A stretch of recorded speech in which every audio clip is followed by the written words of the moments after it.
और वो अपना वो खरीद रहा है, उसकी पसंद है। हम बाजार नहीं बंद करवा देंगे, सबकी पसंद मेरी ही पसंद होनी चाहिए, ऐसा कैसे हो सकता है? ए भाई, मांस मत खाना, शराब मत पीना, पराई माता बहनों की तरफ गंदी दृष्टि मत करना, क्योंकि आप आए हो इसीलिए। 32 दांतों के बीच में एक जीव, कितना खतरा है? और ऐसे बीच में जिम दसनन मो जीव बिचारी, ऐसी जगह भजन कर लिया तो बहुत अच्छे गृहस्थ भक्त बनोगे यदि ऐसों के बीच में भजन कर लो। चाहे कोई संत हो, चाहे कोई भक्त हो, चाहे कोई गृहस्थ हो, अगर अपने राष्ट्र से प्रेम नहीं, अपनी समाज से प्रेम नहीं, फिर जीवन का मतलब क्या रहा? अभिषेक जी, राधा वल्लभ श्री हरिवंश। गुरुदेव आपके चरणों में कोटि कोटि प्रणाम। गुरुदेव, मैं पिछले 1 वर्ष से आपके सत्संग से आपको फॉलो कर रहा हूँ, जिसमें मुझ में भजन में बहुत वृद्धि हुई है। महाराज जी, मैं पिछले 7 महीने से हैदराबाद में नौकरी कर रहा हूँ, जहाँ ऑफिस में लोग मांस मदिरा खाना और भी कई अनौपचारिक चीजें किया करते हैं। मैं जब भी उन लोगों के साथ कर्मठ होता हूँ तो उनकी इन बातों से दोष दर्शन हो जाता है। इससे पहले जब मैं घर में जॉब करता था तब तो ऐसा नहीं होता था, बट अभी ऐसा हो रहा है। इसको थोड़ा खुले दिमाग से समझिए। हम बाजार जाते हैं, कहीं बकरे का मांस बिक रहा होता है, कहीं अंडे बिक रहे होते हैं, मतलब अब बाजारों में कहीं सब्जी बिक रही होती है, कहीं इत्र बिक रहा होता है, कहीं अगरबत्ती। हमें लेना क्या है? अगर हमें अगरबत्ती लेनी है तो हम उस गली से गुजरते हुए जाएंगे, हमें कोई प्रभाव नहीं पड़ेगा, क्योंकि मेरा लक्ष्य है कि आगे इत्र की दुकान, मुझे इत्र लेना है। तो हम पूरी बाजार को बंद नहीं करवा देंगे कि मैं इत्र पसंद करता हूं तो पूरी बाजार में ताला लग जाना चाहिए तब मैं इत्र लेने जाऊंगा। ऐसा नहीं होता है। ऐसे ही हमारे मित्र हैं, हमारा परिवार है, हमारा सब राष्ट्र है, विश्व है, सब अपने अपने स्वभाव में विचर रहे हैं। हम किसी को रोकेंगे नहीं। अगर हमारी ऐसी भी नौकरी होती है कि हमको वो आदेश करते हैं कि ऐसे से ऐसे, तो हम वो भी कर देंगे, पर हम स्वीकार नहीं करेंगे, हम सेवन नहीं करेंगे। हम नौकर हैं, अगर सेवा कर रहे हैं तो हम वो सेवा भी कर देंगे। वो ईश्वर देख रहा है कि मैं एक नौकरी कर रहा हूं, मैं उसे प्रयोग नहीं कर रहा हूं। बहुत सुलझा हुआ भक्त का स्वरूप होता है। ये थोड़ी कि भक्त का स्वरूप तो ऐसे करके और सब घृणा करना, नहीं।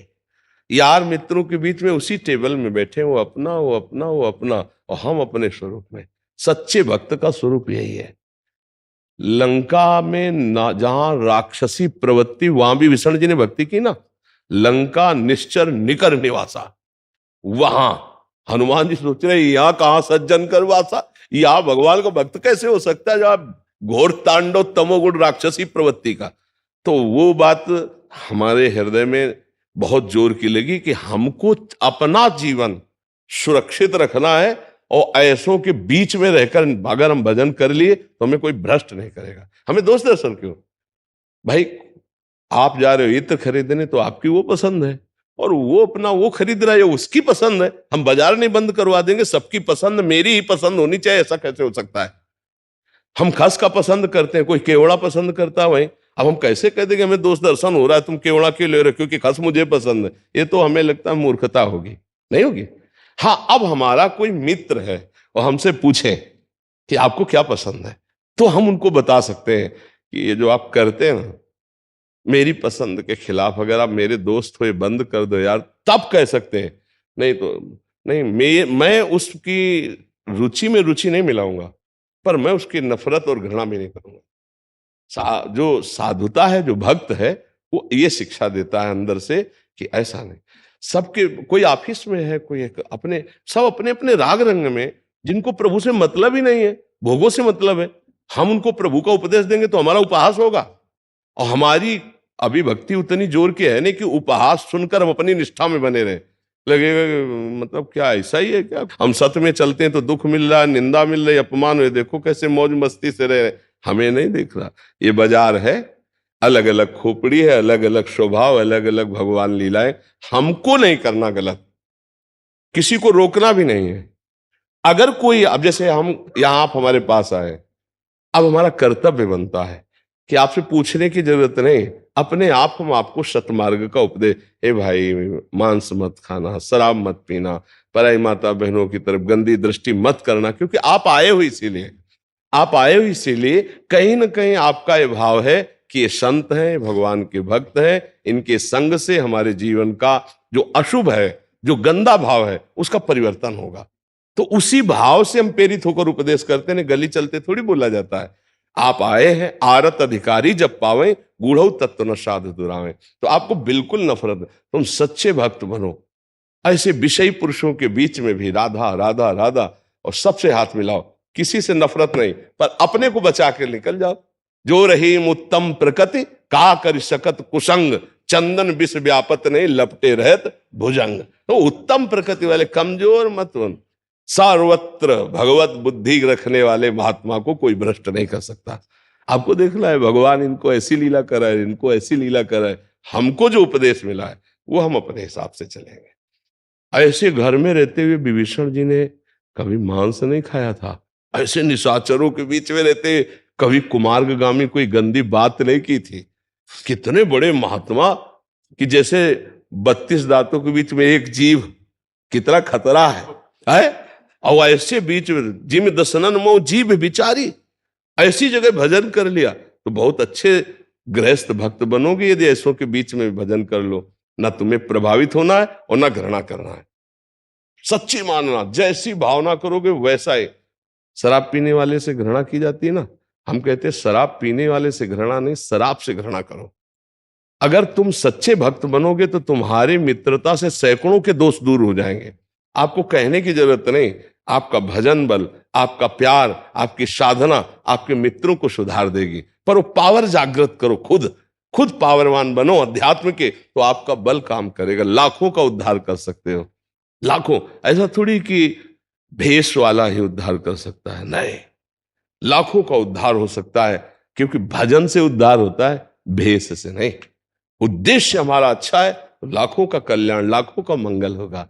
हमारे राष्ट्र की सेवा में हमारे प्राण समर्पित, समाज सेवा में जीवन समर्पित, चाहे कोई संत हो, चाहे कोई भक्त हो, चाहे कोई गृहस्थ हो, अगर अपने राष्ट्र से प्रेम नहीं, अपनी समाज से प्रेम नहीं, फिर जीवन का मतलब क्या रहा? जीवन का मतलब क्या रहा? अपना खाना पीना और मर के चले जाना, मोक्ष या कल्याण मिलना वो एक अलग चीज है, उसका हमारे जीवन। हजारों के लिए तुमने क्या किया? समाज के लिए क्या किया? तुम अपने राष्ट्र के लिए क्या किया? तो हर बच्चा आज न राष्ट्र की सोच रहा है, न समाज की सोच रहा है, न माता पिता परिवार की सोच रहा है, केवल अपनी वासनाओं की सोच रहा है। इस बात का दुख हो रहा है। नवीन बच्चे केवल वासना के खेल में फंसते चले जा रहे हैं, व्यसन के चक्कर में आ गए, बुद्धि उनकी भ्रष्ट होती चली जा रही। अगर आप लोग ऐसे सावधान है जैसे अभी आप बताए, तो हम आपको धन्यवाद देते हैं। और जो आपके मित्र हैं, धीरे धीरे यदि आपसे मित्रतावश सुधरना चाहें तो आप सुधारो। एक को एक सुधारे, एक को एक सुधारे तो समाज सुधर जाए। पहले अपने को पक्का कर ले। किसी को बचाने के लिए पहले तैरना पक्का आता हो और वजन लेके तैरना पक्का आता हो और बचाने की पूरी प्रक्रिया का ज्ञान हो।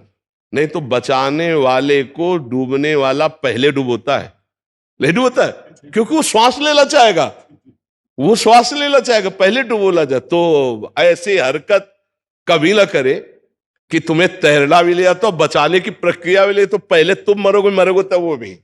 तो इतना परिपक्व हो जाना चाहिए कि कोई भी विषय हमें परास्त ना कर पाए। और घृणा तो जीवन में किसी से नहीं होनी चाहिए। अगर घृणा शब्द किसी से नहीं, घोर से घोर आचरण जो कर रहा है, भगवान की कृपा हो जाए तो कल महात्मा बन सकता है। हम घृणा दोषों से करें, दोषी से नहीं, क्योंकि वो दोष हट गया तो निर्दोष हो जाएगा। जैसे शराब पीना बंद कर दिया, अब आप उसे घृणा की बुद्धि से नहीं देख सकते। आचरण संग से बिगड़ जाते हैं, उन दोषों का सुधार कर दिया जाए तो वो महात्मा हो सकता है, वो दिव्य पुरुष हो सकता है। और हुए हैं, घोर आसुरी प्रवृत्ति के ब्रह्म ऋषि हुए हैं, सुधार शुरू हुआ तो महात्मा बन गए। तो कोई भी सुधार, क्योंकि सब भगवान के अंश है, सब भगवान के अंश है। और अगर लौट पड़े अपने में तो सब भगवत स्वरूप है, सब दिव्य है। लेकिन हम भूलकर देह में गंदे आचरणों में फंस गए, इसलिए ऐसा है। ठीक है बच्चा जी।